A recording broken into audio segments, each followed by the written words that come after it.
everyone, it's Monday night and welcome to the Tilton Talk Show. As Blues hang by a thread above the bottom three, we're joined tonight by Browne. Good evening. Alan Watson. Good evening, and just a little shout out for the newly formed Sussex branch of the Blues Supporters Club. If you're watching, guys, welcome and get in touch with us. I want to join you. They won't have you. Craig Courtney. Good evening, and as Alan's just done the Sussex one, why not say good evening also to the Solihull Blues official supporters club that's recently been launched. And Alan, I can put you in touch with Sussex, mate. No worries whatsoever. Craig, I think later on maybe we should give a shout out to all of people. I'll go through them all, no worries. Yeah. Carry on, Paul. Claire Giblin.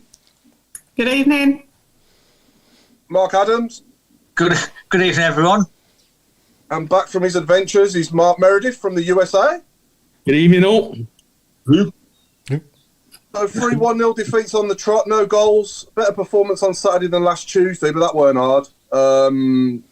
So where do we go from here, everyone? I'll let you start, Mark Adams. I just thought, well, the last couple of games we've sort of hit rock bottom, haven't we? Going back to the start of the game Tuesday night, Middlesbrough, I mean, that was just appalling. I mean, I think from the first few seconds, I think Laird set the tone, didn't they, by kicking out of play? And it just went downhill from there. We've talked the last few weeks about how worried we are. I mean, we gave a score out of 10, but I'm a definite 8.5 now. I still think it's not over yet. There's still quite a few points to play for, but it doesn't fill you with hope. I mean, if Tuesday was 3 out of 10, I'd say Saturday was a 4. It was still just awful. Yep. It was absolutely awful. I don't know where we go from here because you look at the team. We used to sing, didn't we? With Birmingham City, we fight to the end, but we don't even fight from the beginning. Well, I'm old enough to remember when St Andrews was a hard place for the opposition to play. They used to hate coming here, and now they love it. At the moment, it's the easiest away game they'll ever have, isn't it? But we're gifting goals to the opposition. We've certainly done that in the last 2 games, and I will sort of say I did feel for him because I thought he played really well apart from the mistake, and he didn't really want the ball there anyway, did he? It coming in from some place from the drama, and he was also outstanding again, by the way, in the whole game. I don't want to criticise him too much, and I do really like Iwu and Buchanan together as centre-backs, but he just didn't want it there, did he? And he was kind of like thrown under the bus a little bit, and that ball really could have gone anywhere, couldn't it? It hit him on the back of the ball, and then it just stops right in the path of their player to slot it home. And Claire, I mean, last 2 home games, I mean, what else can we say? It's just desperate measures now, isn't it, to say the least? Yeah, I think it was a bit harsh to say we didn't play well on Saturday. I thought in spells we really did. I mean, we had 27 chances. We just can't hit a barn door. When your luck's not going against you, that's it. We've had 2 games, 2 mistakes. At this level, you can't be making mistakes like that. And they're mistakes that, why are we passing along the 18-yard box? We're in trouble. Get it forward. I was shocked to see Jukovic not starting on Sunday. I think we just needed Route 1 football sometimes. Go back to basics, hit it off him.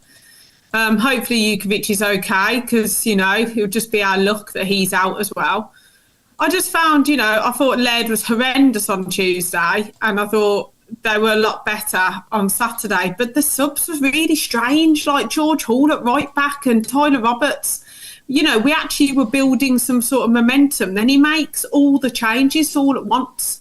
Yeah. And I don't know why. It was like everybody was panicking. And the fact of that, like Sunjic had that chance and it's just one of those things at the moment. It does make you worry.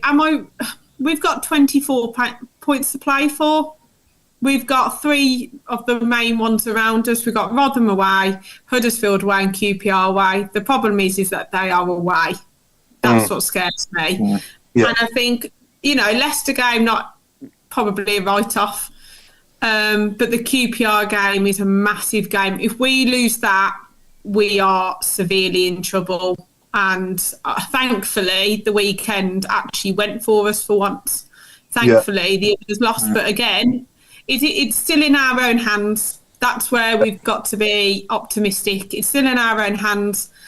we've just got to start scoring some goals. I mean, Watford and Middlesbrough were awful. They were two of the worst teams I've seen down there. We could have steamrolled them, but our confidence is low. I mean, Ayew looked like he was about to cry at any moment. Yeah. I think the back four needs to stay the back four. I'm fed up of every week 3 changes, 4 changes, 5 changes. Stick to a team and let them get some confidence in. We always have brought injury-prone players. No Pritchard again. You know, where have all these players? What's going on? Because we just look like a beaten team at the moment, and we've got to get some fight in there. Just get one of us start coming down there, and we'll tell them. I'll go down in that change room, and I'll tell them myself, because I don't think they're realising. I was saying to some of the girls that I go with, I said, Gary Gardner is a Blues fan. Craig Gardner's a Blues fan. You've got some Blues fans down there. What are they doing? Because it's our club. We need to start saving it. We actually need to start giving them a kick up the backside and going, what are you doing? Give the ball simply. Bakuna drove me mad. He tries and does all this fancy flicks and all that. Just get the ball in the box. As simple as that. You've got to start going basics now. We now need soldiers. This tippy-tappy rubbish is not working. It hasn't worked for ages. And hopefully, fingers crossed, Mowbray's back on that Friday, because he's our missing piece and we need him. Sorry for the rant. No, that's all right. The problem is we haven't got much height in the team, and if you're going to start lumping balls up to Stansfield and try and cross balls in, and obviously Djukovic is injured now, but Alan, I'll bring you in a sec, but I just want to tell you 2 things that are grinding my gears at the moment, big time. One is Jordan James playing on the left. I think he's so ineffective out there. Wasted. And 2 is the players doing this to the crowd all the time. You know, you got to do it to yourselves. Do you know what I mean? That's right. They've got to do it with their feet. They've got to do it with their feet, and it works both ways. You know, they've got to give the crowd something to cheer about. You know, and okay, we did play quite well on Saturday, but again we lost. So, but Alan, do you agree with the 2 things I've just said? Very much, yes. I agree with everything that's been said.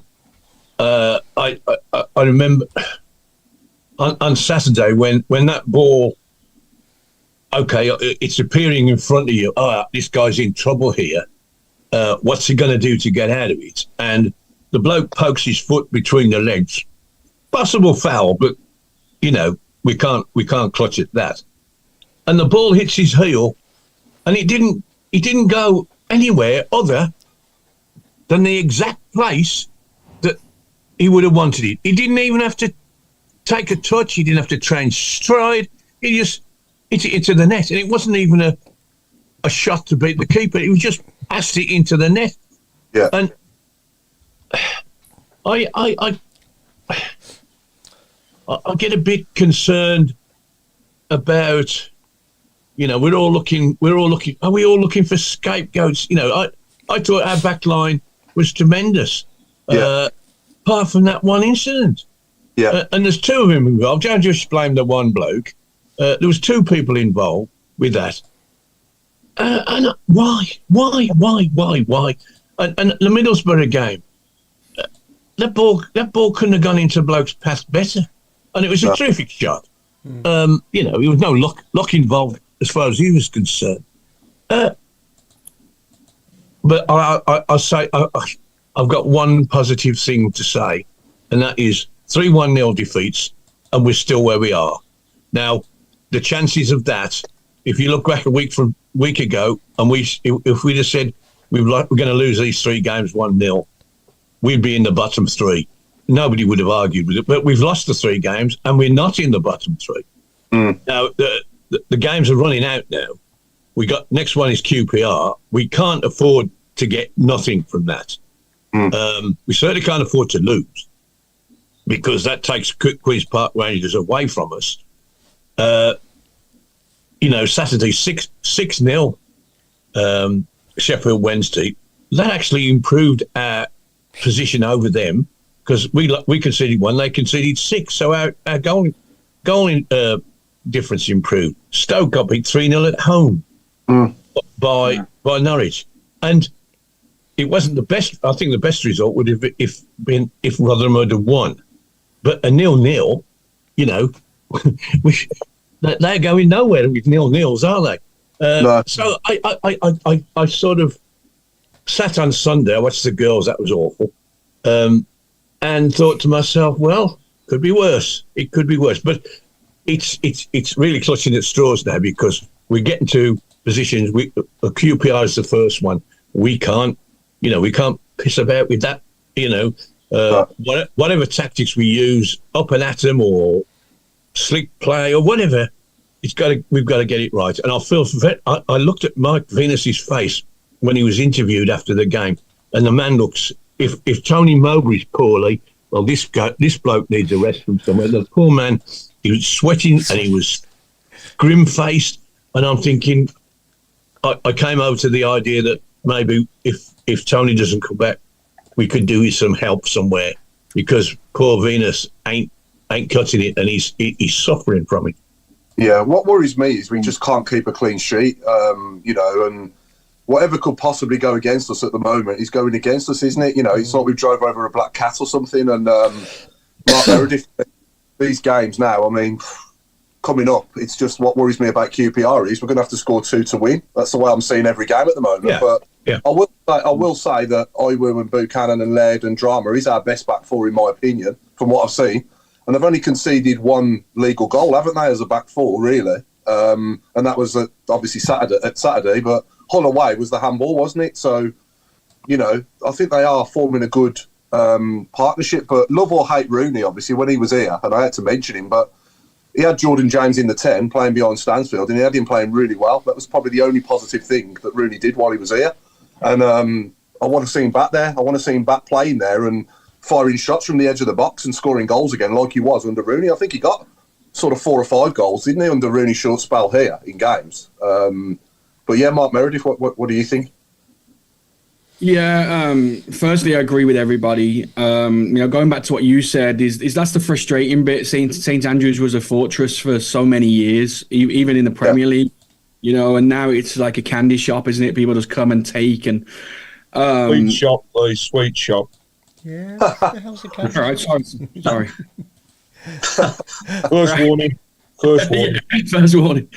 But yeah, they come and take. And to be honest, I didn't see much of Tuesday's game because I was in San Diego, but I heard it was really bad. Saturday, I didn't think we were awful. I thought we had chances to at least definitely draw the game and probably win it with the chances we had. And the keeper made a really good save, I think, from maybe Malashi or someone. It was a Yoshi, yeah. But the rest of them, they were just ones that... What's his name again, Mark? What's his name? Malashi.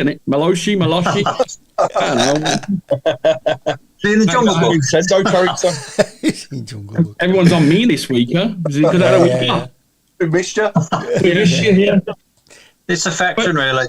Yeah, that's what it is. I know, you love me, really. But yeah, the other chances, it was like just every other week, those type of players you want the ball to fall to. Last week he scored a great goal, and we talked about that. This week he's got a one-on-one and puts it wide. Just like we say, everything's going against us. 2 mistakes now have cost us 2 games. My biggest fear is we sit here most weeks and say the next game's a must-win, the next game's really important. We've got 2 home games in a row, that sort of thing, and we're not getting the wins. And in all honesty, I hate to say it, I fear that we're not going to get another win for quite a while. I think QPR might overdo us there. I don't know. Pressure's on us big. We need to go in. We certainly need to press the reset button at some point. Yeah. They've got a big decision to make, haven't they? If we do lose to QPR and our leader isn't back, then I think they need to have a rethink, to be honest, because if he's not back before the end of the season, I think we will get relegated at this rate. So I would now. I would bring maybe Spooner in there with him. Spooner's has been around a lot longer and knows the players. I'd rather bring somebody in from the outside, but if you're going to keep it in-house, then bring those people that know the players around you a little bit more. And I agree with Alec. I feel for Venus a lot because you can just tell that he's defeated. And he's a number 2 for a reason. He's been a number 2 for a reason for the last 15, 20 years. Yeah. So he's been thrown into this situation. And honestly, I suppose if you asked him in truth, he probably doesn't even want to be doing it himself. No. And that's the issue. And what I like is that the fans haven't really got onto his back too much during games. And I think that people try to understand that he's doing what he can do. But I'm honestly at a 9 and 10 now in our scale, because I just don't see the next win. And I hate to be like that, but I'm just week in, week out praying for a good game and then watching what we watched together over the last week or so. I don't know how we didn't score on Saturday. I mean, the chance Miyoshi had, other than the one that was saved, the one that on his left peg, all he's got to do is curl it round the keeper into the far corner, and he's just completely nearly put it out for a throw-in. Well, and he put it across the box, and Stansfield puts it in as well. It's that. Those key moments, isn't it, that it's just killed us. And then, and then Sonic goes through, and then Sonic goes through and puts his wide as well. He's the last player you want in that position, really. I thought he had a good game. I did think he had a good game, though, at doing what he does. I thought he was decent. He was decent. Yeah. Go on, Al. I just saying that we've had 5 managers this season, and from day one, whoever's been in charge, our goal scoring record has been putrid. The whole season and most of last season. You know me, 1 and a bit goals a game ain't good enough. You've got to have average closer to 2 goals a game. You've got to be able to score 2 goals every game. You can't rely on your defence keeping a clean sheet. It's great. I love 1-0s. I really do. Give me a 1-0. I remember a conversation I had many years ago with Terry Cooper, and he asked. We were talking about centre halves, and I said, I just want to go to the match and not shit myself every time the ball goes into our box. Just get some big geezer and head it away. And his answer was, I can't afford it. So nothing has changed in 20-odd years. No. Craig. And to cap it all, we've lost Dukey as well. Yeah. Was anyone on, Craig, I'm going to bring you in now, mate, and I'll ask you this as well, but was anyone lying wide awake at night on Saturday? And, just think, after we lost that game, I'm not going to lie, I actually lost sleep on Saturday night. I woke up pretty early in the morning on Sunday, and it was just, my head was just going spinning, and I'm starting to worry. I'm going to be honest, I'm starting to worry now. Yeah. I was the same. I couldn't get out of bed. No. I was at a league. That's just the cold in yourself, that is, Mark. Hey? That's the cold in yourself. Yeah. Craig? I mean, I'm forever the optimist, right? So I look at the positives and the takeaways from Saturday. I mean, firstly, we only lost 1-0, and we had plenty of opportunities to score. We just weren't clinical. The plain and simple thing is we just don't have a true striker and haven't had a true striker at the club for years. We don't have a goal poacher either. What we've got is, dare I say, people trying too hard. Bakuna had opportunities to shout, but wanted to beat 4 players before he did. We saw it with Sonic. He breaks through the middle. He gets a great opportunity, and then it's on the wrong foot. But actually, he could have squared the ball. We had a couple of occasions when the crosses were put into the box, but they were just too late. And it's almost as though... Or too early. Yeah. It's just we're trying... And it sounds really daft to say, but we're trying too hard. I think we need one of those, I don't care how it goes in, type of goals. Comes off somebody's backside, hits the post, and rebounds off the goalkeeper. We just need something like that to bring things on. But, I mean, I look at the situation with Dukey. I mean, first of all, that guy doesn't stay down. No. He doesn't know what it is. He blatantly showed to me that he did not want to leave the pitch on a stretcher because of the fact that he got up and he hobbled around the outside, right? I just hope that whatever that injury is, and we're still awaiting the scan results, but whatever that injury is, that he hasn't made it worse by doing that walk around. Do I think we'll go down? I still think we've got enough. I still think we've got that rub of the green that we've had this weekend. Right, do you think we'll stay up if Tony Mowbray isn't back by the end of the season and we stay with Mark Venus? Yeah. Because I still believe that we can beat those teams that we've got to play around us. Not away from home, Craig. Sometimes that might take the pressure off us, though. I mean, by the time we play Rotherham, they should be down. They should have gone. That's the worry, Craig, though. You know, they've got nothing to lose, have they? Oh, the way they're playing at the moment, I wouldn't back us beating Rotherham. No. Play towards us, though. If they haven't won in 15, they're going to beat the Blues, aren't they? Do you know what I mean? We're a free hit. We go, do you know what? You're really sad and disappointed at the moment. You haven't won in 14 games, but do you know what? Come to St Andrews or play the Blues. We'll give you the result. There you go. That's how it's like at the moment. It is horrible to say, and it's not pleasant coming away and thinking, what's next? But what I will say is, it's 3-1-0s. We're not being pummeled. We're not being beat like Sheffield Wednesday were the weekend. We weren't beat that way by Ipswich. So does that make us a better team than Sheffield Wednesday? On paper, yes. I still think there are 3 worse teams than us. And God, when you look at Saturday, if we'd have got a win, you know, there was then 7 teams in and around those positions that were being dragged into it. So this league is mental. There's nobody can say you can't beat anybody. Who'd have said that QPR words would go and beat was it Leicester the other week? Yeah. You know, you wouldn't have called it. Where did that come from? For me, I just think we've still got that little bit more, and I believe Mowbray will be back for the Good Friday game. Well, I think he will be there.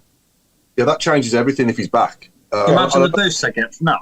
I know he ain't going to have a magic wand when he does come back and he's got to pick us off the floor again, like he did when he first came in again. But, you know, we need him so badly to come back. It's just ridiculous. However, the 11 people on the field have got to hold themselves to account, because we're talking about the pressure on Mark Venus. We're talking about the pressure on Mowbray. We're talking about, you know, and I heard it even more than ever, which is totally disgusting, and I'll put it out there, the abuse of our owners and Gary Cook. Let's put one thing out there. He did not solely sack Eustace. He did not solely replace Rooney from Eustace. It's a board decision. It's an ownership decision. So get off people's backs. If you're angry, vent it against the team. Back them. Show the anger. Show the passion that everybody's got. Make it loud. It was like, well, we was in a museum. We were in a library the weekend, and it shouldn't be like that. You know, we need to back these guys. If we don't, that's why the players are there. And Paul, you know, you were saying you don't like the players doing that, right?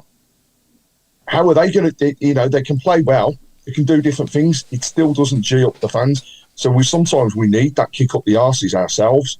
We've got to get behind them. Thing is, for me, they can put UB40 on, they can tart up St Andrews, and they can do whatever they want. They can put fireworks on. But it's all about the results on the pitch, mate. That's the only way the stadium's going to fill.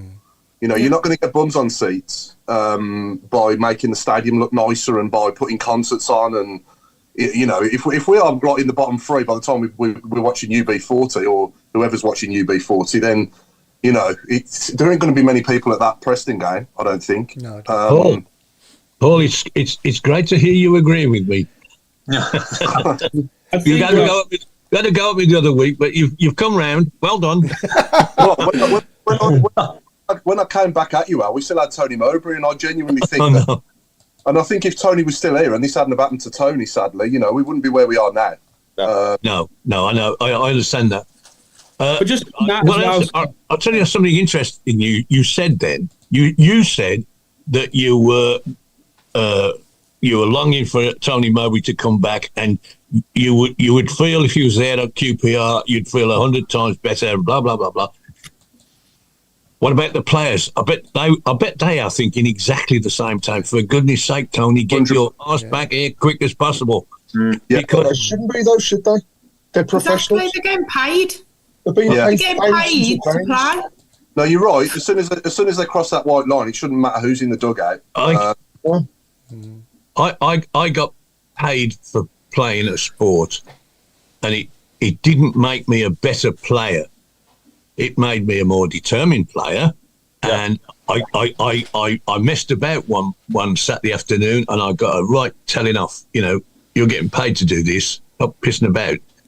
Do what you're supposed to do, but that doesn't make you want to. I'm talking about cricket now. So for me to really get fired up, somebody on the opposition had got to upset me, right? Then I'd give it. The fact that I was getting paid a few quid wasn't on my mind. It wasn't that important. I wanted to win the game for the game's sake and to really get my mojo going. Then I'd fall out with the opposition, and then I'd play. And I imagine. I know we're talking about vast numbers in comparison, but one of these guys, who's going to say, "Oh, you're going to kick this bloke up in the air? You're going to make you look a mug? Are you going to do this? Are you going to do that?" That kind of, you can't say to a bloke, "You're getting $5,000 a week. You ought to play better." You have to get into his head. This bloke making you look a 12. Now get stuck into the bloke, sort him out, and that can only come from Tony Mowbray, because the coach is the man who puts the bits and pieces together. We're going to play like this, we're going to pass it like this, and that's what he does, and hopefully they carry that out. But when it comes to that extra, edge, you've got to get in people's heads, and it for people who are not into sport, it makes no sense. You're quite right. Oh, you'll get paid if you're paid. What's it? If you're paid X number of pounds, you should automatically do it. Now, a good example is Bakuna. You never know what he's going to do. His wages don't change every week, but his performance changes up and down, up and down, up and down. So somebody's going to get hold of him and say, "We don't want that passive person that you were last week. We want the one the week before, when you was kicking people and being aggressive and so on, and want to make the opposition look stupid." You know what I mean? And we need somebody in the door that's going to do that. And I'd recommend Claire as well. Yeah, absolutely. But yeah, I think thinking back to our last two wins against Sunderland and Blackburn at home, it was about game management as well for me. Mowbray knows when to make the subs at the right time, and he brought the subs on against Blackburn and against Sunderland, and he won us the game. That's right. Yeah. I couldn't work out what Saturdays was all about, to be honest. This is why we need him back. So it's it's not just about the players on the pitch; it's about the decisions on the touchline as well, and in-game management. And obviously, Venus, bless him, he's doing his best, and he'd probably be the first to say he's not a manager. So this is why I'm thinking as well. We desperately need Tony back for that as well. So I think he got it wrong. I think the way the subs were put on at the end, as Claire said, with Hall at right back, they sort of got on the pitch and then looked around at themselves and said, "Well, what am I supposed to be doing?" And they took Drame off, and so I said, "Oh, you better go right back." He hadn't actually thought it through. He wanted firepower up front, but he forgot he'd got to take defenders off to make room for them, because he wasn't going to take any forwards off.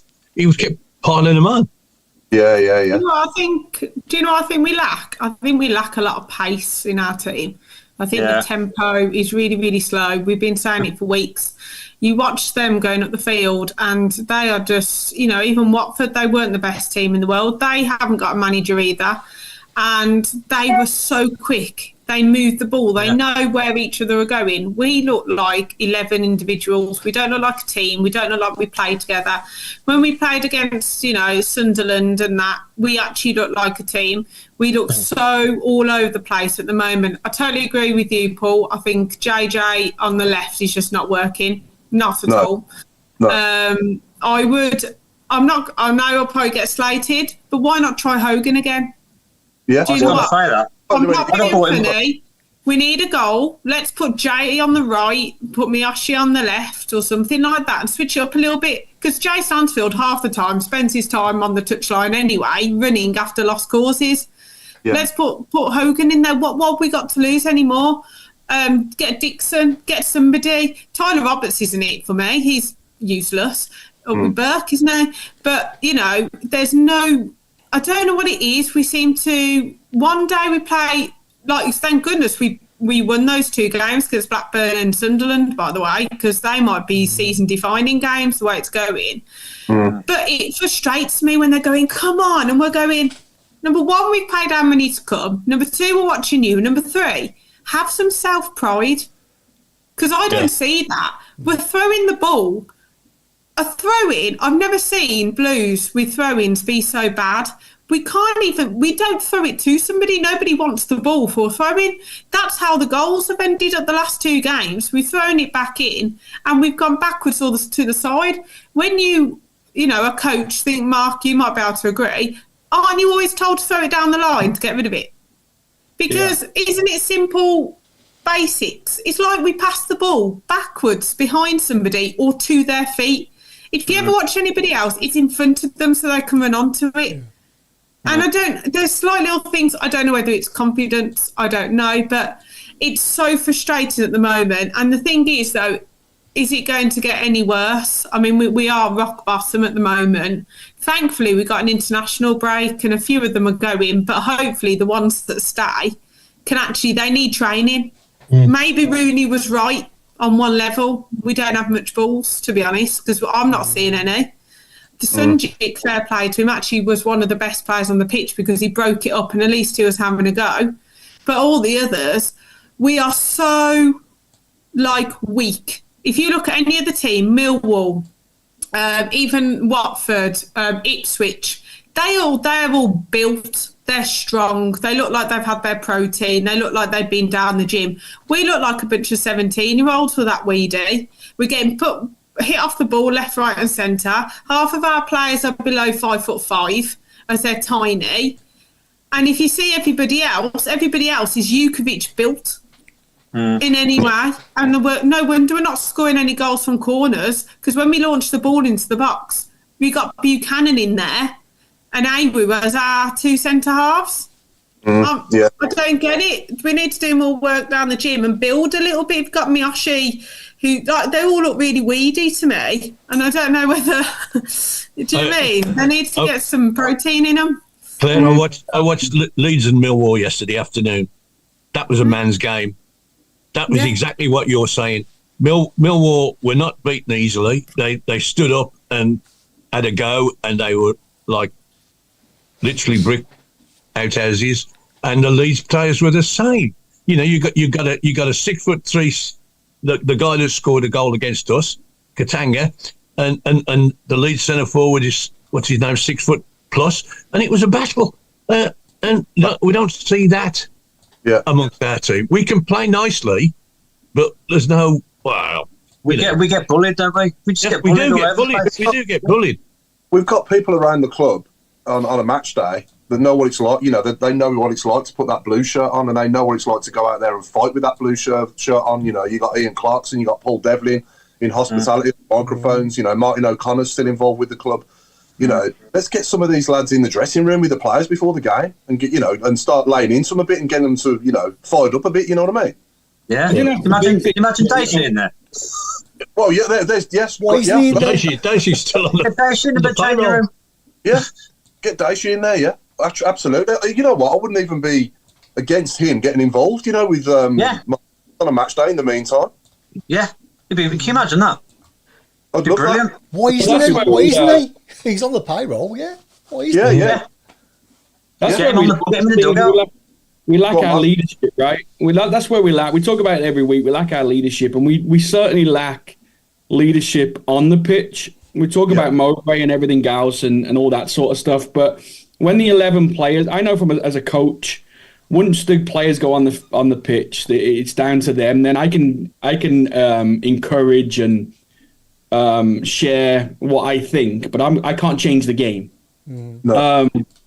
We don't have that. We don't have the Robos. We don't have those type of players that will get these guys together and go, we need this. We need to put our boot in. We need to do this. We need to do that.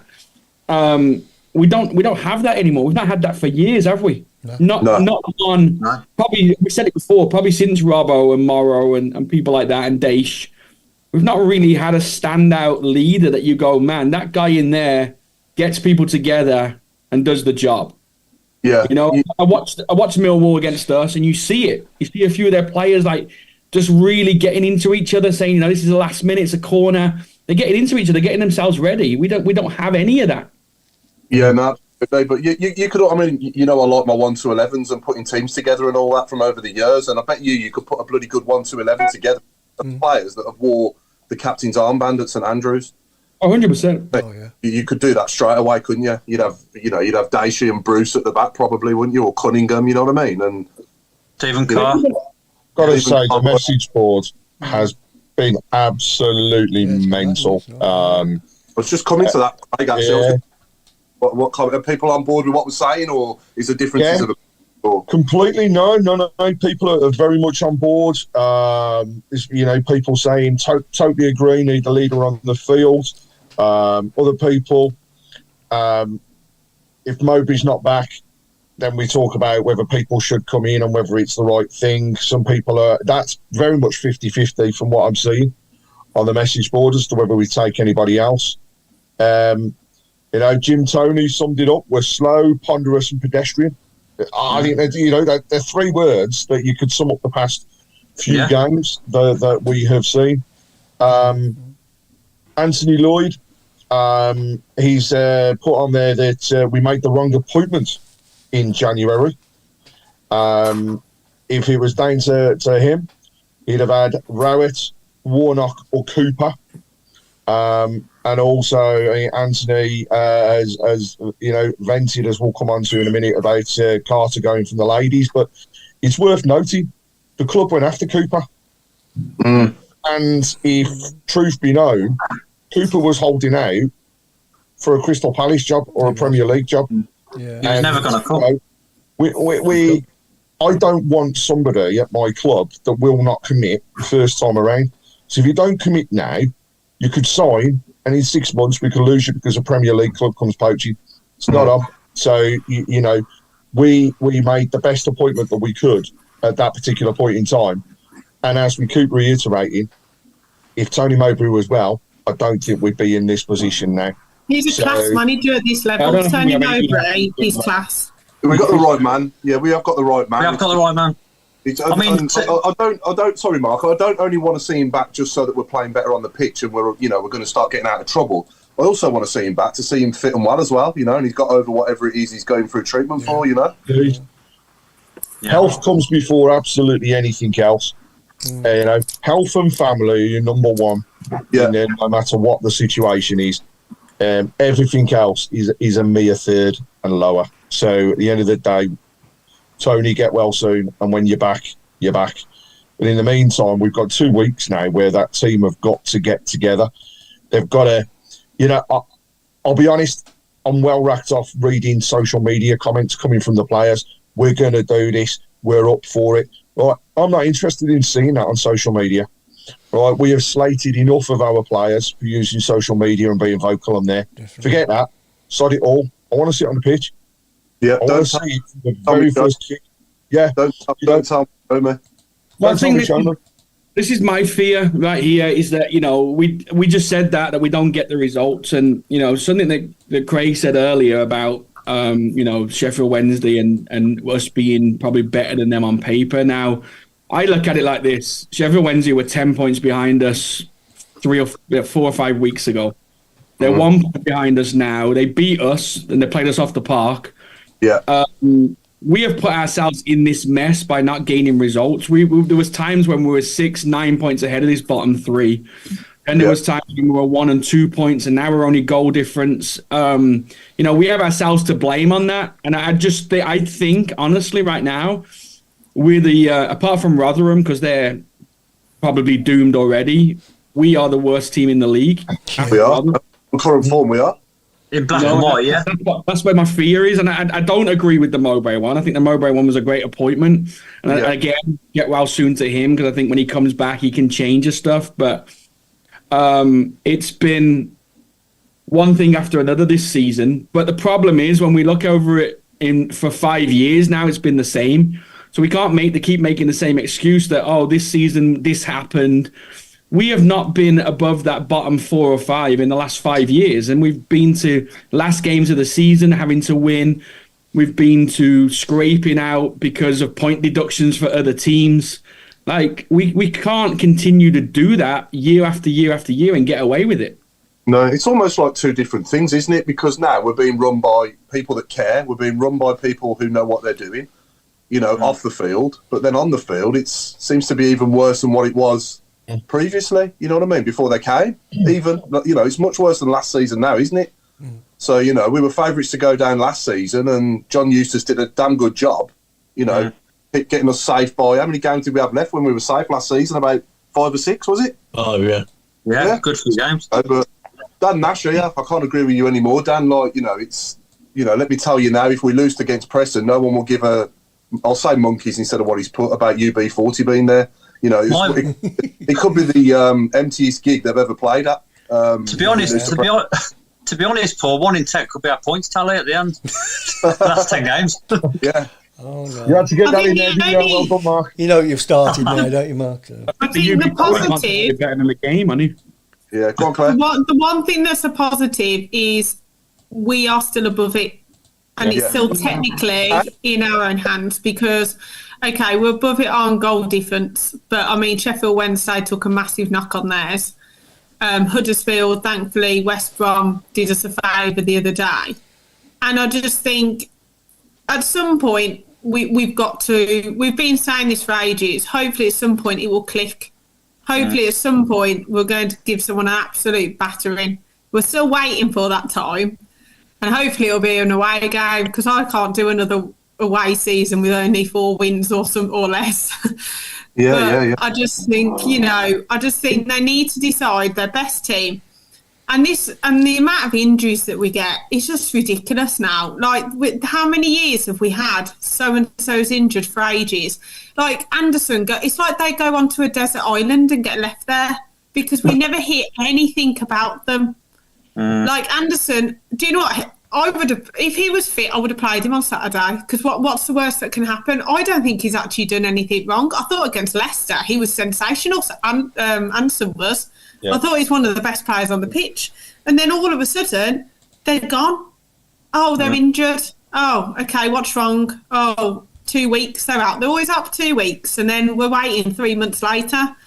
That's our problem. Where are they? What are they doing? Is there a problem behind the scenes? Is it that they're not... I don't know, because is it now the medical people that are telling us it's 2 weeks, but then it's 3 months? With Jukovic, we'll get told 2 weeks. And then he'll be out for the rest of the season. I don't think we'll see him again. There's something that doesn't correlate with me. Like, Anderson's been out for ages. Dembele's hurt his toe and he's had to have stitches.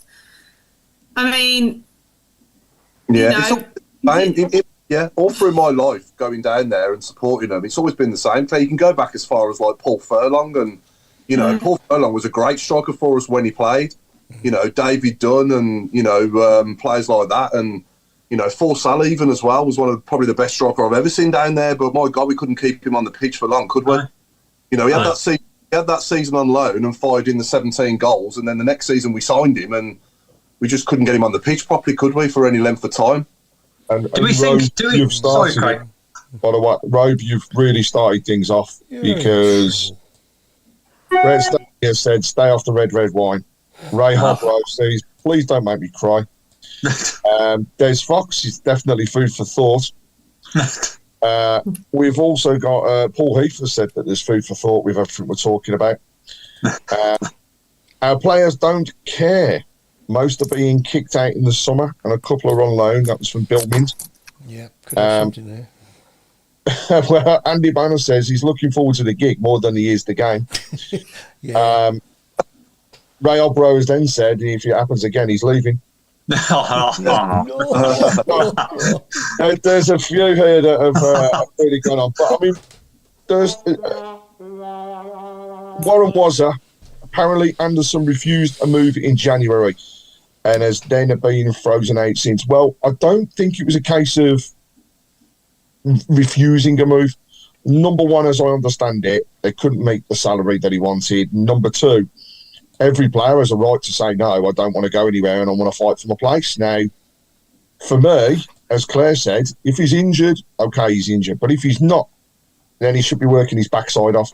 Gary Gardner come on the pitch, didn't show me anything. I know it's only a short period, but he should be breaking his back. Craig, he hasn't done that for years. He only scored that wonder goal against West Brom, and that's all he did last season. Yeah. There's loads of different things that we've got to look at. And the one thing that is hugely, hugely lacking, I know we've covered it, but we haven't got a leader. We just need somebody to be out there. And the very first thing they do is put their foot in, get the crowd behind them, and make sure that those other players on the pitch know they're not just there to play football, but you ain't getting past me. No matter what they do, every player should be saying, you're not getting past me. Whether they're putting the foot in, whether they foul, they've got to do it. Sorry, Can I just say, go on, Paul, go on. I'm just going to say, even without the leader on the pitch, if we can improve on two things, cut out the schoolboy errors and put the ball in the back of the net, do you know what I mean? Then we could start to climb away even without the leader, if we can sort those two things out. But yeah, sorry, the attempts is fine. We just can't get them on target. The attempts is ridiculous. Remember the one time, was it like 90 attempts and then we never scored and then we scored loads? What about Leicester? This time, how many attempts? Yeah. 72 before we scored against Blackburn. Yeah, you might as well have none, though. If you're not putting it in the net, you might as well have none, mightn't you? Yeah. Might not bother you. Yeah. I sit here and I go, you know what? Go back to basics. If I'm looking at Friday now as the coach, I go back to basics. 4-4-2. Two up top. Stansfield needs somebody to play off anyway. So regarding if that's Duke, if he's not injured, or Hogan or Anderson or wherever it's going to be, two up there to play. Two banks of four behind, so that we've got 8 players behind the ball when we lose it.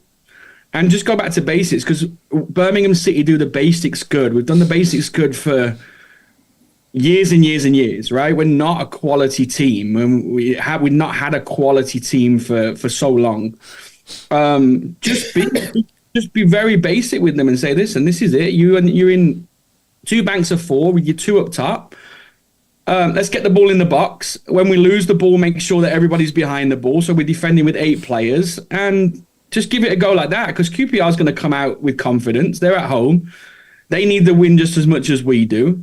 Let's frustrate them when they have the ball, and then let's go and just, catch them when we win it. And you don't have to score these super goals that everyone talks about. Just get the ball in the box and get it in the goal, right? Yeah, it's almost not cool now, isn't it, to play 4-4-2? It's almost like we're trying to be something that we're not, if you know what I mean. And it's been like that all season, all this rolling it out from the keeper and, it's like a template, isn't it? Well, that's the issue. The game has changed so quickly, and coaches are starting to now go against each other with these different formations and all this sort of stuff, and nobody really goes back to the simple game that we used to have before. And everyone keeps saying, the fans want to see pretty football. They want to see this. I want to see a win. Yeah. I don't know if that's a 1-0 win or a 5-0 win or whatever. I want to see a win. And right now, this pretty football's not getting us anywhere. Exactly. So get your players on that can do the basics. Get your players on that put your foot in and win the ball when we don't have it. Get the Djukovic's and people like that up top. Get it into their head, and we'll do it. It's kept us up before. And we've got nothing to lose now with who plays in the team, because week in, week out, we change the team around and it doesn't work. Like the Dembele one, for instance, he said he doesn't defend properly. And then all of a sudden he's broke his toenail and he's out for 5 weeks, right? It's like they freeze him out. That for me, if Dembele is fit, stick him on one of the wings. You don't really need him to defend too much, but get him on the ball and get him to get the balls crossed. Pritchard when he's fit, get the ball in the box. I think Stansfield with Hogan or Anderson, or I'd love to see Duke, but I don't think I'm with Mark. I don't think we'll see Duke again this year. Sorry, Mark. Do you think we'll ever see him again? I don't think we will. I think he's probably done his ACL. Honestly, as sad as it is, his Blues days might be over. I think he's done his ACL, and I think that's a year. If he's done his ACL, he's got to have surgery. That's a year before he gets back, and I don't think they offer him a new contract from there. So no. All the best teams I've ever seen in my life down the Blues played 4-4-2. All the best teams I've seen in football in my life played 4-4-2. Leicester City won the Premier League in 2016 playing 4-4-2. You know, so it can still be effective in the game. The last time we did it, Lee Bowyer first came in for 11 games, I think it was. Lee Bowyer kept us up, didn't he, playing it? You know, and then he went back to the 5 at the back the next season, and we struggled, but he had a really good run when he first came in and playing due to his strengths in that 4-4-2. And then before that, it was Gary Monk, wasn't it? The season with Gary Monk, and that was a great season as well. Yeah. So, you know, for me...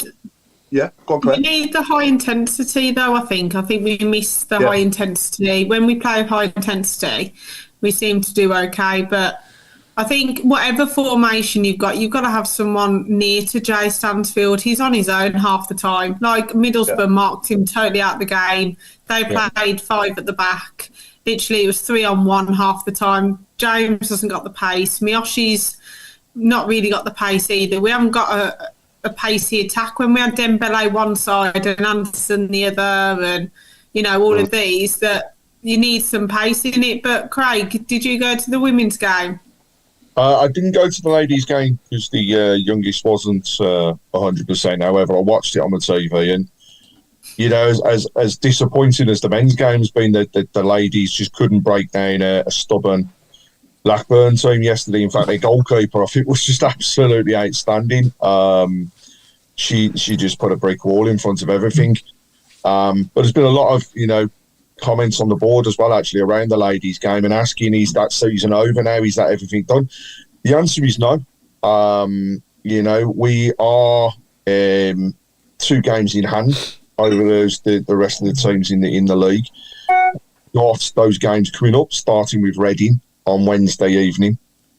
And if we can win both of those games in hand, it puts us back into the contention of where we want to be. There is only one team promoted. That team at the top of the league was Sunderland at the weekend, still is, but they got beat by Lewis, and Lewis are fighting for their lives to stay in the league. So it's absolutely anybody's. And you know, and as we go into this coming weekend, I just want to say to everybody, right, the ladies need our backing as much as the men. There is no men's game this weekend. Every season ticket holder gets a ticket for free, right? So if people want to go Sunday, 2:00, Lewis down at St Andrews, we need the backing. Let's get behind the ladies and help them. And hopefully after Wednesday, a positive result gets us further into those, you know, pushing for a promotion situation. But yesterday was just an example of couldn't finish, and that was it. You know, they did everything else all over Blackburn. I can't actually recall them having a shot on goal in the whole of the game, but we just couldn't put anything else away. In terms of what's going on, this also leads into a few other pointers that have been raised on the board. So I'll just shout out now. There's been questions asked around Blues Matters. What was it all about? I know myself and Claire, when we attended, we covered off on the evening what we'd heard. I can say things have progressed. You know, we've all got actions that we've took away, and that things are being worked on. There was also another question around the open house. Why has it gone quiet? Why is nothing happening? It is happening. It's happening next month, and invites are going out, I believe, any time from today to those people that will be involved. Can say that there will be invites for the official supporters clubs. There will be invites for those people that have attended the Blues Matters. There will be a selection of random fans that are called out to go. Not just that, Claire mentioned it anyhow, but when we get to the Blues Matters evening, the one thing that they were very, very clear on was anybody that expressed an interest will be involved, whether that's an invite to this one coming or whether that's an invite to further open houses. But people will be involved. So these things are happening. You know, there's a lot that's gone on at the club over the past few weeks. I'll come on to the official sports club in a minute. But basically, rest assured, there are things happening in the background. The open house is coming in the next few weeks, and watch out for invites. If you've expressed an interest, then you're on that list of things. So let's not take the negatives from what's happening onto the field back into the club. it's not worth it. You know, there's a lot of stuff going on. This club is very positive. This club's on the up. Despite what's happening on the field, the rest of it is on the up. There are going to be massive things happening in the summer, and I think that's what we've all got to wait and see. I think that's the open house as well. We're not, whoever goes isn't a miracle worker. Whoever goes isn't going to change what they think just because they've told us different things. The main thing I said at the Blues Matters was we can do whatever we like for the men's match day. If the football's not good on the pitch and we're not winning games, we're losing already. Yeah. So, you know, the people that are involved, we care and we're trying. And just because if we get invited to the open house, there seems to be a thing about, why don't the people at the open house ask these questions? If there was an open Q&A, I think there would be. Mm. And, you know, and if I stand next to, if I Gary Cut next to me, I'll be asking him myself, what's going on? Michael Woods, we would try, but we couldn't. Yeah. Just see Michael Wood's comment that Almagier has suggested that the open house is left until the season ends to see where we are. No, they've started. They've got to continue. You know, what happens on the field should be on the field. It shouldn't affect anything else. There's also... Sorry, Craig. What about the Players' Awards? Surely we're not going to be going to the Players' Awards the day after the last game against Norwich if we've just been relegated the day before. Well, those things are to be there, but at the end of the day, I know you don't want to celebrate a relegation, but you know, I don't want to talk about a relegation. We're not relegated. No, and I'm just saying it. 24 points. We'll get 15. Yeah. Yeah, I think. I've still got a faint hope for the playoffs, to be honest. No, you never know, do you? What's going to happen in football? It's the hope that kills you. And as a Blues fan, come on, we've been here before. We're here again. Nothing will change. We'll be 17th. I hate to be so negative as well, but you know, at the end of the day, I think that's what's making me more frustrated, and other people as well, is the fact that actually we're getting somewhere now with the ownership and the club's going in the right direction off the field. And we're getting bloody worse on it at the same time. So I think the reason why I'm getting anxious about it is because if we can survive this season, then I'm really excited for the future, from the summer onwards. I really am, because I think we'll see big changes on the field as well as off it, from next summer. But we've just got to get through this storm, haven't we, to the end of the season?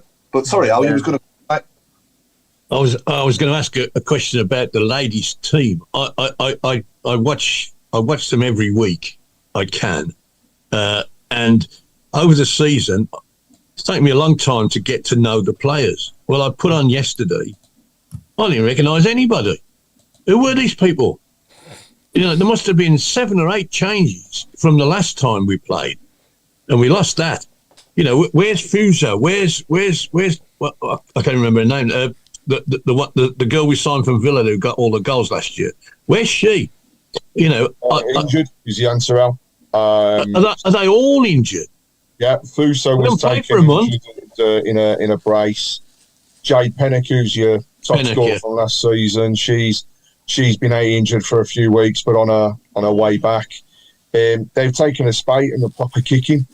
But I think one person that made their debut or debut for the second time actually for the club, Rebecca Holloway, was actually player of the match on Sunday, and she was phenomenal. So it's.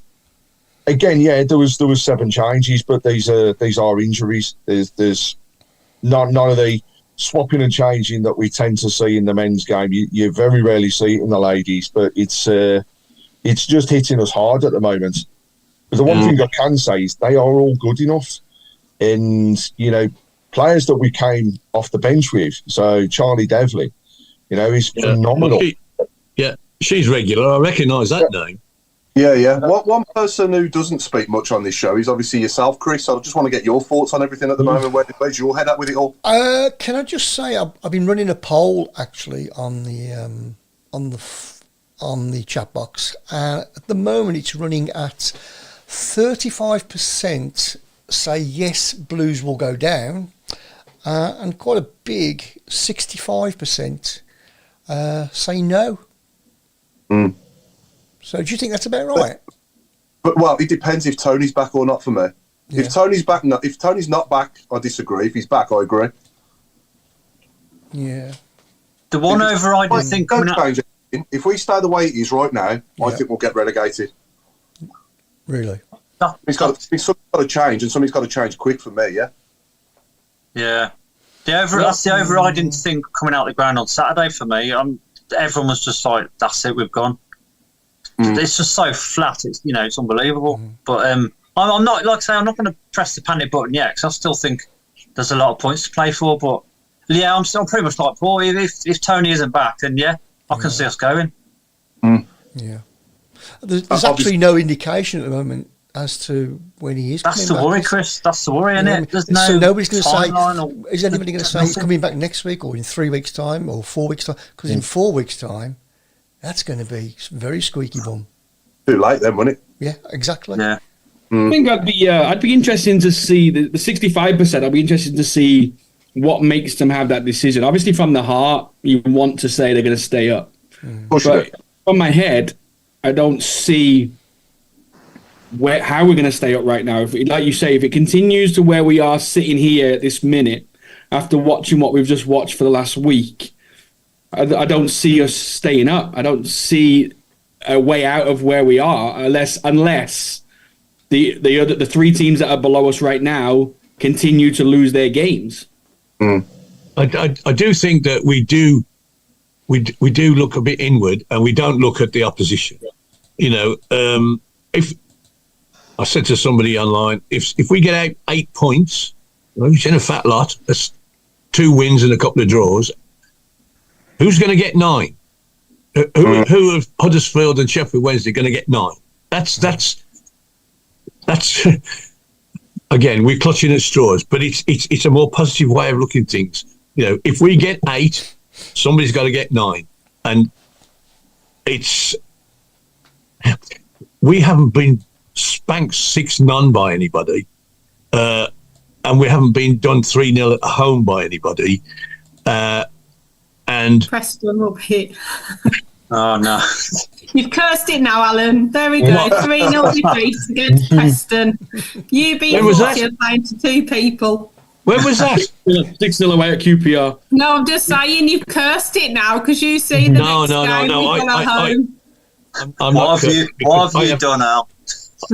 I can imagine us losing every game 1-0 between now and the end of the season, but I can't imagine that we won't win any. So if we win 2 games, that gives us 7 points more than the opposition. They've got to get 8.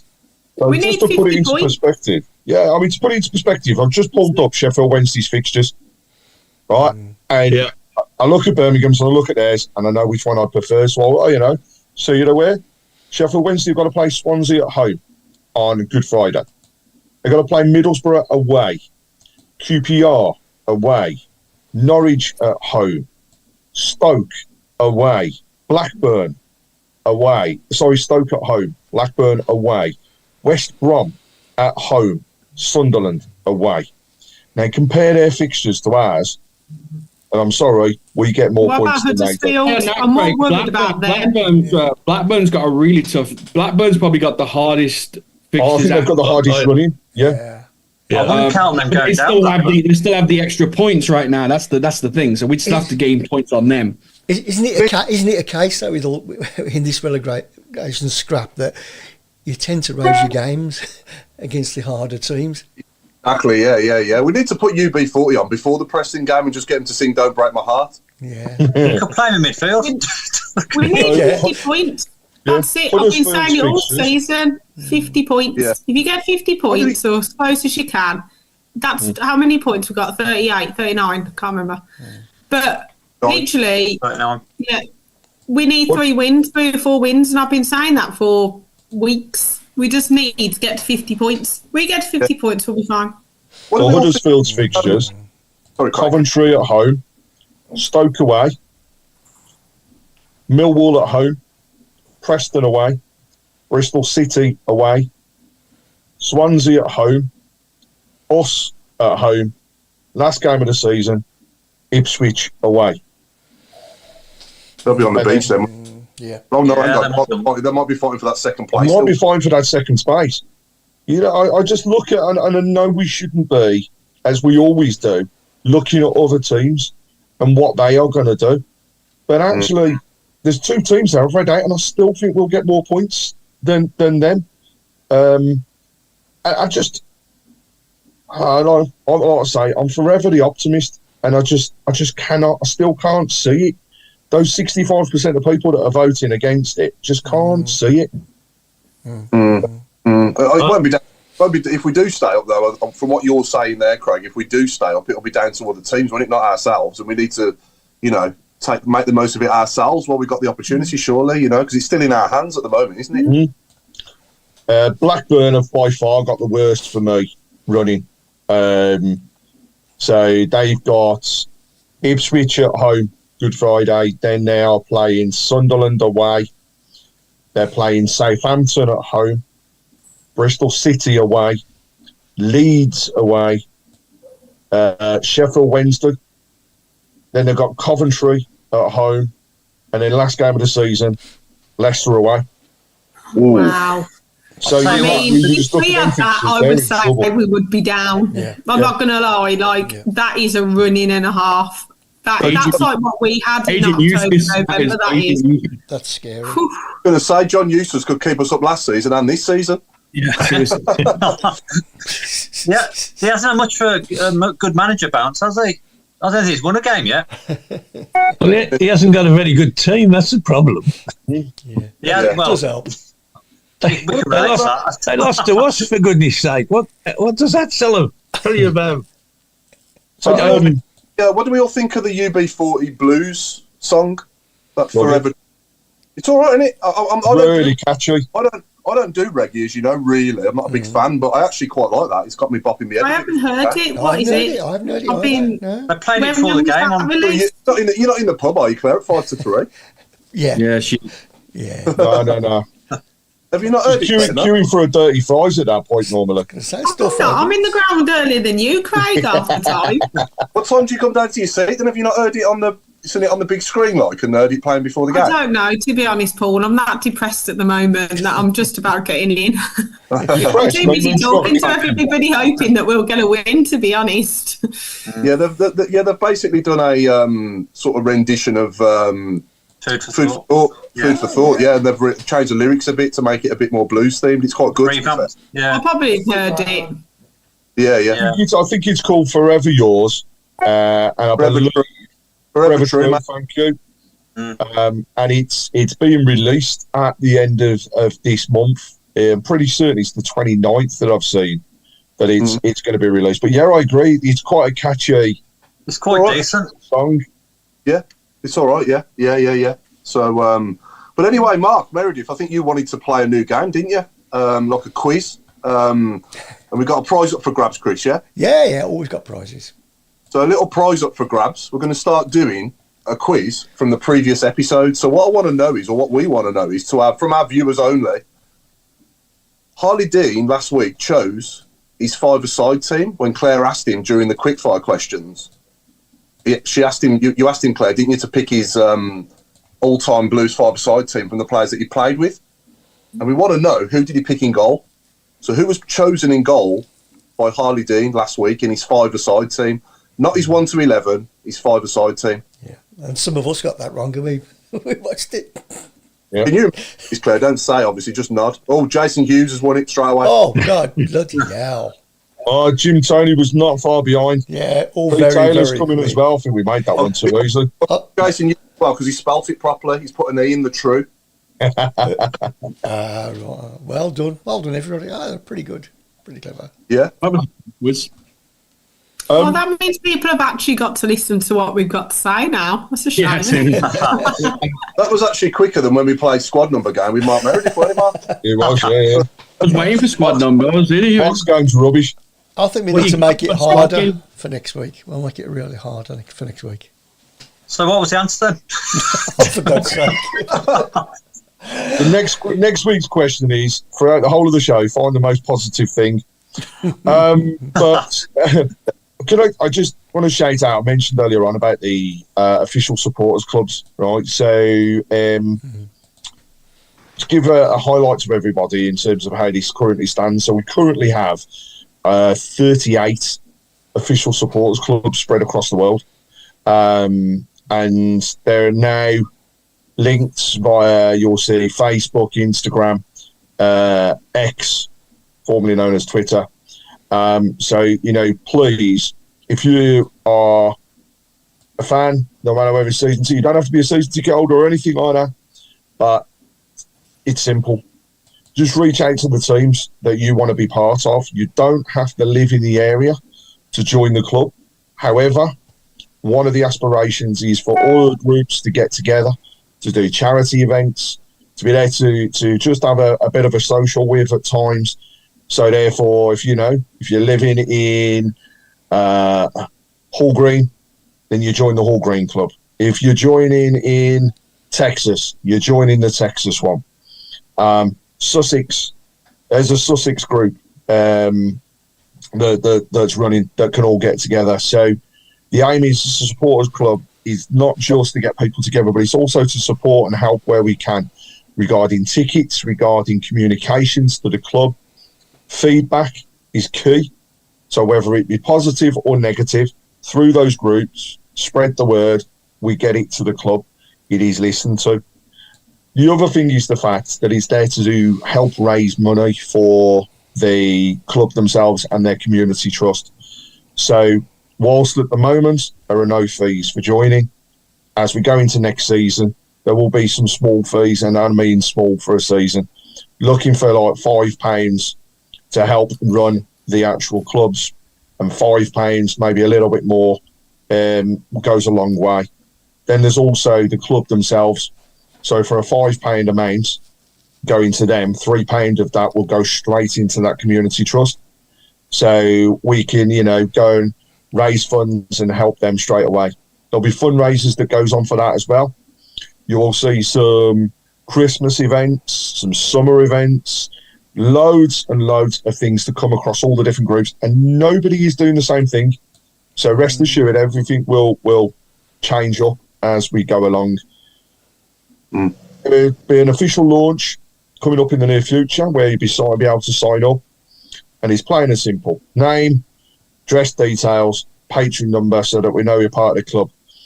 You don't have to be a member at the moment, though.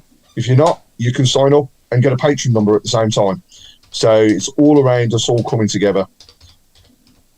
As a guide, the people that are helping put this together are the people that also help Man City form theirs.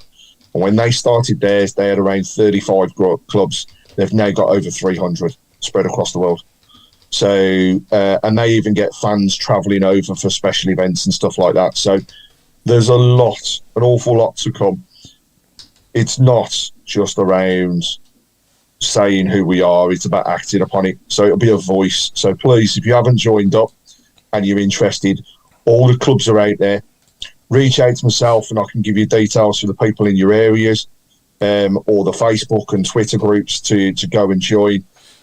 Get yourself involved, and let's make this big, because this is for the future. This isn't for now or 6 months. This is for the next 3, 5, 10 years, if not more. So get involved, and we'll pass these details on. There's a great bunch as well involved. Ian Dante is there from a celeb point of view and getting the word out from there. Suck, obviously for those people that travel away, we'll always see Suck. He's always there. You can never miss him. Paul Delves as well. Paul's involved with all the away travel, and he's massively involved in this. And we've got other people across the board. So it's a proper split. Really good bunch. Yeah, it's just let's get this moving. And if you're interested, please give me a shout, and like I say, I'll put you in touch with people. Craig, just to put you on the spot, I don't suppose you know where the closest supporters group would be to Cradley, Halsowing area? I want to say that there is actually, I believe there might be a Halsowing group. Right, okay. But if not, then I can find out and I'll put the details up. But we've got there, so, in the immediate areas, there's quite a few. Solihull will be headed up by myself. And we can mention that Claire's going to be there to support me with that as well. as we look to take this forward. But it doesn't just stop with us. It's about anybody that's involved. If there isn't a group in your area, it's easy to set one up. You know, all now, Claire. Claire, you need to move to Solihull now. You can be wherever. There isn't one up this way because it's other people up this territory. way. Yeah, it's close Yeah. to... Is there a Coventry Blues for Rome as well? There is a Coventry Blues, but I've actually had him banned. What about a Dallas Blues as well? In the process. We're in the process. Somebody sent me a message from Texas today, and I thought it was you, and it wasn't somebody else. So you're not alone. No. Nice. I got one from home base.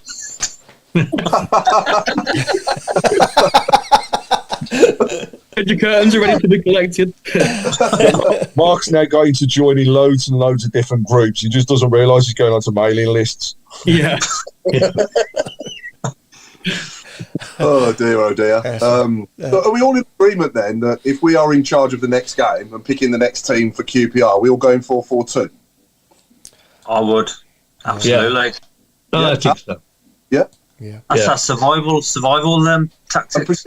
And I've got to say, I'd play 13 players if I could, but well, yeah. But can I get away with it?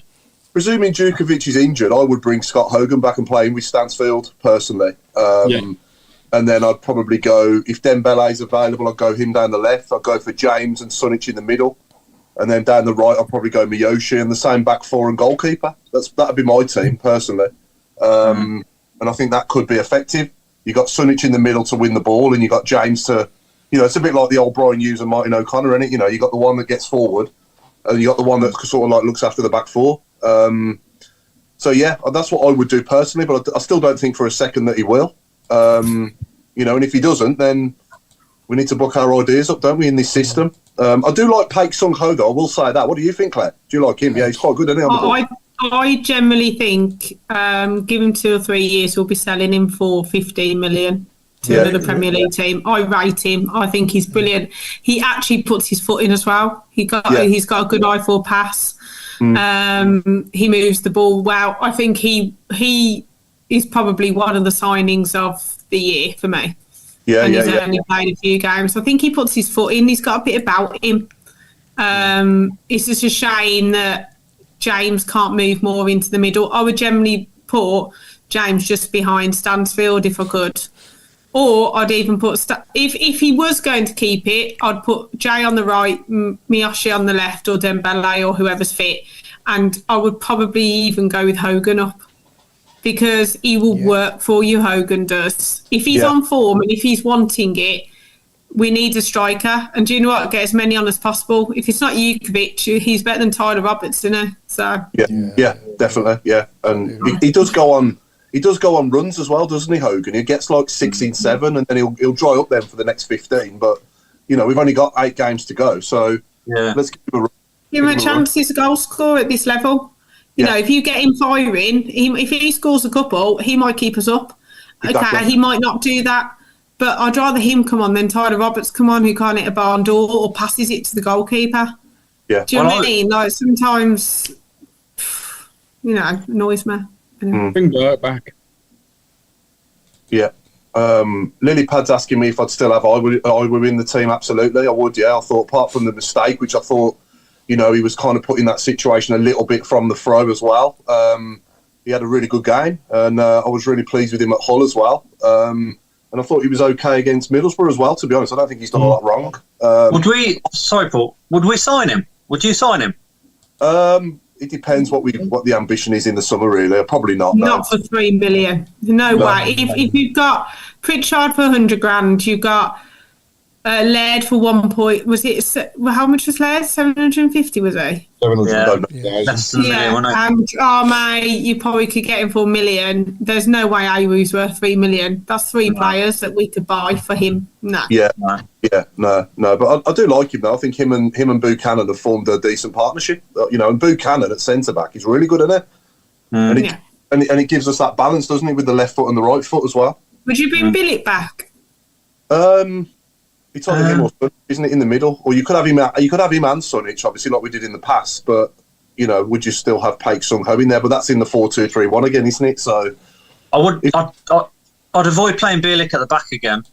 Yeah, those days are finished, I think. Yeah. Yeah. We got a message from someone called Jamie. Craig, do you want to? Jamie, don't worry. I'll pick up after the show. I've got your details. Yeah.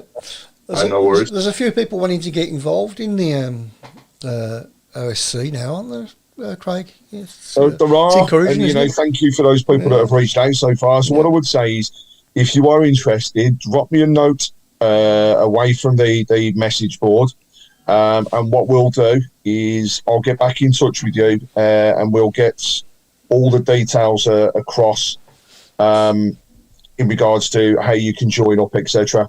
And I can confirm there is a Hales Owen group, so I do have the details for that as well, Chris. Yeah, Chris, when are we next back after tonight? Because I know it's obviously international break, and then it's bank holiday, and we obviously play in Preston.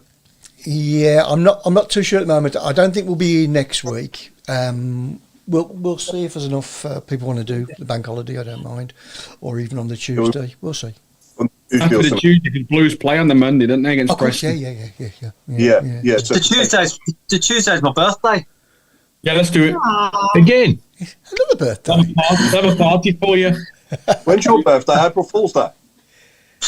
I don't think Mum and Dad had the heart to tell me, to be honest.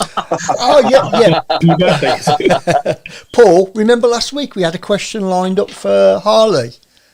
A who? Yeah. We did. We did indeed. Shall I play it and see if anybody can get it? I mean, we know it, but with all the excitement of obviously and getting carried away, chatting away with Harley last week, we forgot to do the who. So this is a player who I put together, who I can't even remember his name. So if you want to play it? I'm joking. I'll know who it is as soon as I hear it. So yeah, can anyone guess who this is that played with Harley D? bit of music first. What a moment. How good did that feel? I don't think Jason Lowe match when they go together very well, do they? Yeah, that's something that would be nice to change. But yeah, it was as soon as I hit it, I knew it had a chance, and when I seen it was on target and it flew in, it was an unbelievable feeling with it being a match win. Obviously, it's a goal I'll remember for. Any ideas? I'll give you all a clue. Harley mentioned his name at some point during last week's show. Harley mentioned the guy's name. This should have been the question.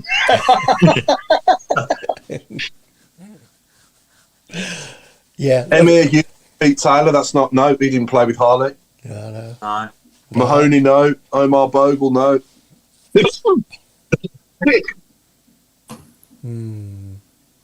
A lot of people commented on last week's show, Paul, as well, and that, on how good it was. It was an exceptional show. Really good. And a great guest. You know it's a good one when you forget to do the who. Yeah, we just never had time. We just didn't have time. Connor Mahoney, McFadden, Brian Howard, Torrell, Mark Roberts, Kieft. But just to clarify that this player played with Harley for Blues. Yeah. And think about, and is he English? Yes. Because Terrell's Spanish. Did he not? Did he not comment? Bell's not English. Wasn't he one of Harry Redknapp's batch of players that came with Harley? Yeah, I thought. Yeah, okay, no, it is now. Okay. Yeah, but now is it down? It's not Jonathan Grimes. Oh, see, that was a good question. That was. If anybody can get it before the end of the show, you'll get a special prize. There we go. There we go. Yeah. There we go. So are we going to do predictions then? Considering we're not back before QPR and Preston. Yeah, let's do them quickly. We've got 5 minutes. Yeah. I'll keep an eye on. Go on, and Claire, you go first. Hasn't someone got it on the message board? I was going to say, I think we've got a winner. Oh yeah, Tom Richardson. Tom Richardson. Oh, well done. Well done, Tom. Who was it? Well done, Tom. Who was it? Oh, Mark Meredith, though. No, let's not tell him. Yeah, Mark Meredith, you can keep going, mate. The message board. It was Jason Lowe, Mark. Who? Jason Lowe. Who? I know, yeah. Yeah, well done, Tom. I'll message you after the show or later on tonight. Or 2 prizes Chris has got to give away this week. I know, way. Stay there. I knew I'd get rid of them bugs. We've had some good guests. We have had a few good guests this season, haven't we? Michael Morrison was good as well, wasn't he? When we had Michael on a few weeks ago as well. That was a good show. And you can obviously catch up, and anyone listening, please do subscribe to our channel as well on YouTube. And you can catch up with the old shows and everything. And Chris, you've been putting on some classics as well, ain't you? Yep. I've just started a classic section as well. So, and I've put, I think there's about 10 up so far. So I'll keep adding those, because we have got a hell of a lot of classic shows, including last week's, which is it's got to be added. Yeah, absolutely. Yeah, Barry Fry always comes to my mind, and that was fantastic. That was brilliant. That was fantastic show. Yeah, and then them ones during the lockdown as well. You know, when it was just myself and Nick, and you know, that was a really good. It was a bad time, but it was a good time, if you know what I mean, because we managed to get quite a lot of special guests, didn't we, at that time? So Marcelo in his car. I know. Yeah, I listened to that. Granger, we had Brian Hughes, we had a lot of my heroes. Robbie Savage, that was another standout show. Anyone that's been starting to watch the show recently, obviously, do look back, because Robbie Savage was a brilliant guest. Well, that's fantastic. Yeah, and the Granger one as well. There was a lot of controversial stuff, on that. And that was a fantastic. And if you want to have a laugh, you can't beat Paul Tate and Ricky Otto. Big Kevin Francis, Liam Ridgewell. God, the list is endless. Yeah, absolutely. Yeah. There is some good ones to watch. Ricky and the Doobies. It's always good when you're on a long. They're always good when you're on a long journey, aren't they, and stuff like that. Oh yeah, fantastic. Yeah, and there's a lot of audio podcasts on there now as well. So if you're on the go and you don't want to watch our faces, because we are pretty ugly, you can listen to it on your podcast platform. Yeah, definitely. Right, so let's go around the room then. Predictions. Okay, Claire.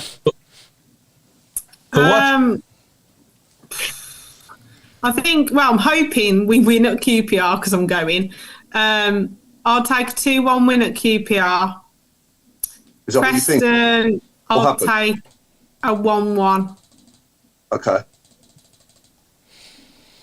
1-1. Okay, yeah. Mark Meredith?